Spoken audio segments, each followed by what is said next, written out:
प्रश्नोत्तर सत्संग माध्यम से आज का प्रश्न आए है वाचस्पति त्रिपाठी गोरखपुर उत्तर प्रदेश से। उनका प्रश्न है कि मैं राम नाम लिखता हूँ बहुत खाता में, तो लिखने का भी जप के समान फल होगा ना अलग फल?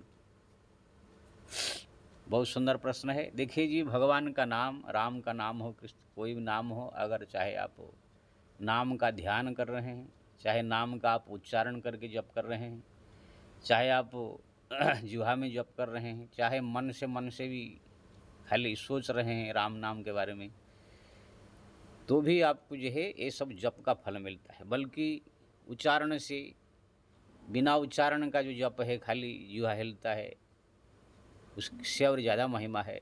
खाली मन में अगर आप राम नाम या हरि नाम सोच रहे हैं तो भी उससे भी और ज़्यादा फल कहा गया है, 100 गुना फल मानसिक जप है।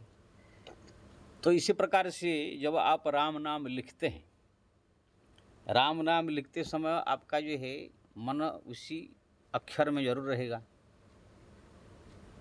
क्योंकि ना बिना आप लिख रहे, मान लीजिए कोई भी चीज़, मन अगर आपका दूसरी जगह भ्रमण करेगा तो आप लिख नहीं सकते हैं, तो इधर लिख बिगड़ जाएगा। आप ट्राई कर देखिए, मान लीजिए कोई चिट्ठी लिख रहे हैं, इसको आपका मन उसी विषय पर रहेगा तब आप चिट्ठी लिख सकते हैं।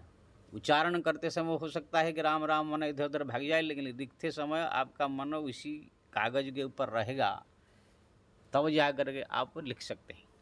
इसलिए जो राम नाम लिखन किया जाता है, लिखते समय जो है मन भी उसी राम नाम में जब रहता है। इसलिए अगर सिद्धांत के अनुसार देखा जाए तो ये मानसिक जप के बराबर फल होगा, क्योंकि ना राम नाम राम राम राम जब आप लिख रहे हैं कोई खाता में, तो आपका मन भी उसमें जरूर लगेगा। अब मन में मानसिक जप का मतलब 3 प्रकार जो जप हमारे है, उसमें उच्चारण जप से 100 गुना ज़्यादा फल।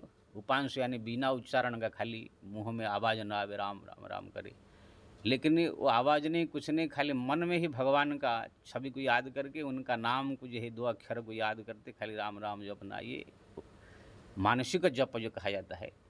अजप अजप ये जो है और उससे भी 100 गुना ज़्यादा फल बताया गया है।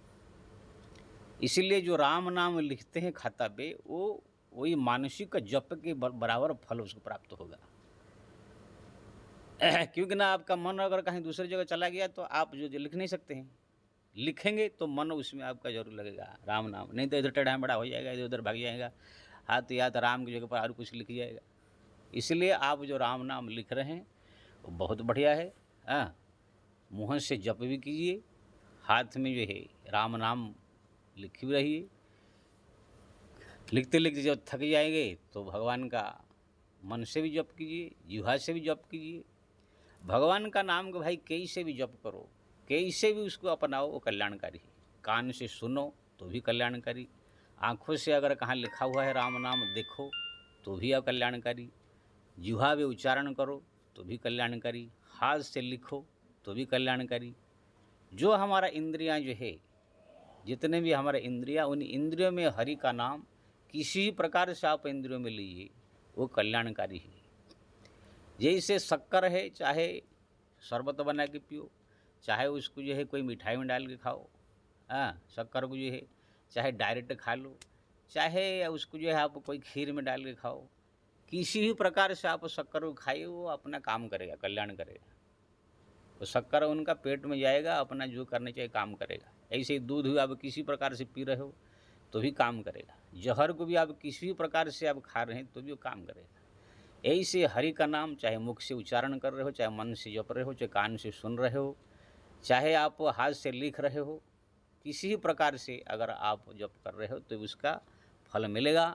लेकिन जप के साथ साथ अगर मन भी उसमें लगा हुआ है तो उसका और महिमा बढ़ जाती है। कोई भी चीज़ यह कार्य आप कर रहे हैं, संसारिक कार्य भी, अगर कार्य के साथ साथ मन उसमें जुड़ जाता है तो वो कार्य बढ़िया सुचारू रूप से होता है, माना जाता है। ऐसे ही जो है भगवान का नाम तो ऐसे कैसे भी भाव कुभाव अनख आलसहु नाम जपत मंगल दिशि दसहु, कल्याणकारी ही है। जैसे दूध आप पी रहे हैं, कैसे ही अनमन से पियो तो भी कल्याणकारी है, लेकिन थोड़ा उसमें मन से पूरा प्रेम आनंद ले करके पियो तो उसका आनंद और कुछ बढ़ जाता है। ऐसे ही ये भगवत नाम आप कहीं से भी ले रहे हो, कहीं जप रहे हो, चाहे आप लिख रहे हो, चाहे आप सुन रहे हो, सब आपका कल्याणकारी ही है। इसलिए आप जो लिख रहे हैं बहुत बढ़िया है। लिखने का मतलब मानसिक जप के बराबर फल प्राप्त होगा। इसलिए आपको कोई टेंशन लेने की ज़रूरत नहीं, जप का फल पूरा प्राप्त होगा और ज़्यादा से ज़्यादा मिलेगा।